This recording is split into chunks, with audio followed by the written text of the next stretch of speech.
અમે 100 રૂપિયા ચૂકવ્યા।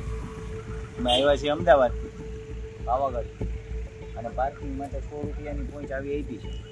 એમાં કંઈ સરકારી કે સિક્કો કે એવું કંઈ છે નહીં, સાદી છે। જગ્યા તો એમને જ લાગે પણ અવૈધ રીતે જ વસૂલવામાં આવે એવું લાગે છે, કારણ કે આ તો સામાન્ય સરકારી જગ્યા, કોઈના બાપની જગ્યા તો છે નહીં। તો કોઈની પર્સનલ જગ્યા હોય તો પાર્કિંગના પૈસા હોય, પણ આ તો સરકારી જગ્યા છે અને સરકારી જગ્યા તો સરકારી સિક્કો તો આમાં છે નહીં, કાંઈ કે કાંઈ પાકી પોઈન્ટ નથી। સરકારી જગ્યા ઉપર તમે પૈસા ઉઘરાવો છો, જગ્યા ગવર્નમેન્ટ સરકારી જગ્યા ઉપર પૈસા ઉઘરાવો છો। સરકારી જગ્યા પર અમે એકલા નથી ઉઘરાવતા, ગાડી હાંચવાના અમે જે ગાડીઓ હાંચીએ એના માટે અમે પૈસા લઈએ છીએ। કેટલા જણા પૈસા રીતે આ રીતે લગીને આખા પાવાગઢ 2 કિલોમીટર લગીને તમામ લોકો પૈસા લે છે, તમામ બધા। પણ એ લોકો તો હું મારી રીતના જેમ કે અમને પાવતી આપી છે। ધાર્મિક સ્થળો અને એની આસપાસ રહેતા લોકોને રોજગારી મળે, ધાર્મિક સ્થળોના વિકાસ થાય, એના માટે બહુ જ બધા કામ ઓલરેડી થઈ રહ્યા છે। સરકાર પોતાના કામ કરી રહી છે, ત્યાંના સ્થાનિક લોકો ત્યાં નાની નાની દુકાનો ખોલી અને પોતાને રોજગારી મેળવે છે અને ત્યાં ધંધા કરતા હોય છે।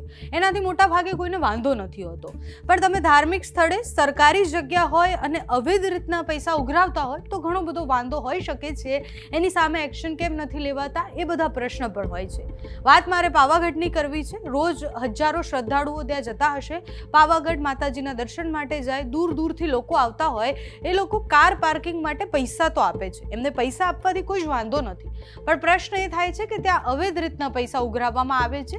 જગ્યા સરકારી છે, ત્યાં કોઈ પણ માણસ આવે છે અને કહે છે કે તમારી ગાડી સાચવવા માટે આ લો ચિઠ્ઠી અને 100 રૂપિયા આપો અને તમારી ગાડી અમે સાચવીશું। હવે લોકો કેવી રીતના ગાડી સાચવે છે ખબર નથી, એમની પાસે પાર્કિંગની કોઈ જ પરમિશનો નથી, એ જગ્યા પણ સરકારી જગ્યા છે અને છતાં પણ રોજ આવતા શ્રદ્ધાળુઓ પાસેથી 100 રૂપિયા ઉઘરાવવામાં આવે છે।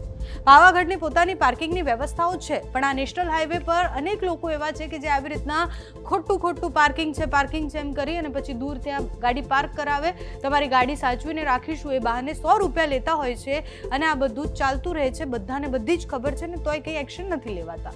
રોજના 100 રૂપિયા પ્રમાણે તમે એક ગાડીના 100 રૂપિયા પ્રમાણે ગણો તો પણ કેટલા બધા લોકો આવતા હશે જેને ખબર નથી અને લૂંટવામાં આવે છે।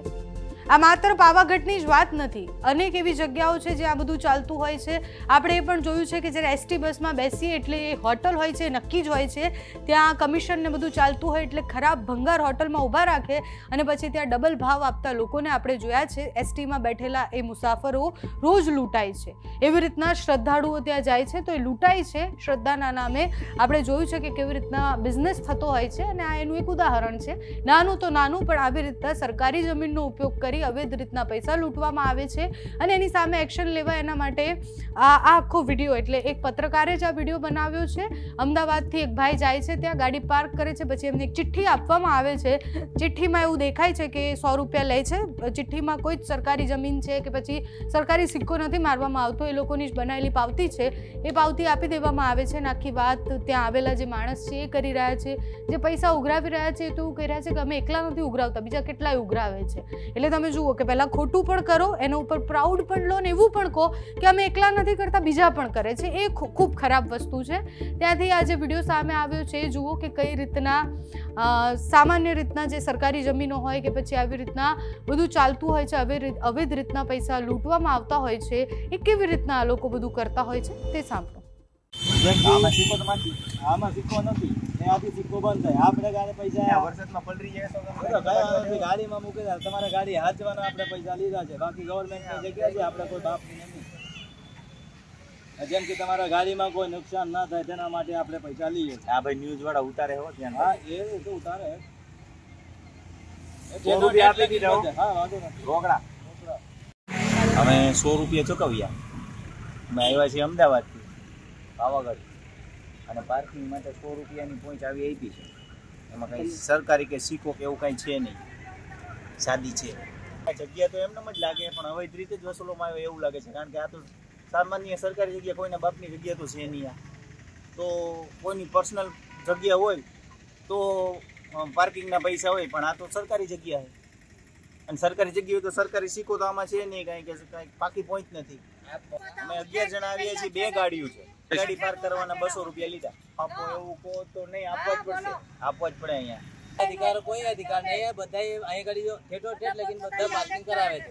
ગાડી હાંચવાના જેમે કોઈ નુકસાની ના થાય, ઘણી બધી નુકસાની થઈ છે. કેવું છે કે એ જોડે ગાડી મૂકેલી છે, એક જેને કોઈ અહીં ગાડી મૂકવા આવે કે ભાઈ તમને કોણે કીધું કે આ સાચવવાનું ને 100 રૂપિયા લેવાના એવું સરકાર માટે કોઈ બી અહીં ગાડી કે ભાઈ મારી ગાડી સાચવજો, કે મારી ગાડીમાં કઈ નુકસાન ના થાય, બરાબર? એના માટે તમને પૈસા આપે છે. સરકારી ગવર્મેન્ટ પાર્કિંગ છે એ સમય તમે જબરન વસૂલો છો ને, એ ભાઈએ ના આપવા હોય તો તમે સ્લીપ આલો છો ગવર્મેન્ટ ની સિક્કા મેં એમને કીધું બી નહીં કે મેં દેખો સરકારી જગ્યા ઉપર તમે પૈસા ઉઘરાવો છો, જગ્યા ગવર્મેન્ટ સરકારી જગ્યા ઉપર પૈસા ઉઘરાવો છો. સરકારી જગ્યા પર અમે એકલા નથી ઉઘરાવતા, ગાડી હાંચવાના અમે જે ગાડીઓ હાંચીએ એના માટે અમે પૈસા લઈએ છીએ. કેટલા જણા પૈસા રીતે આ રીતે ઠેઠ લગીને આખા પાવાગઢ 2 કિલોમીટર લગીને તમામ લોકો પૈસા લે છે, તમામ બધા.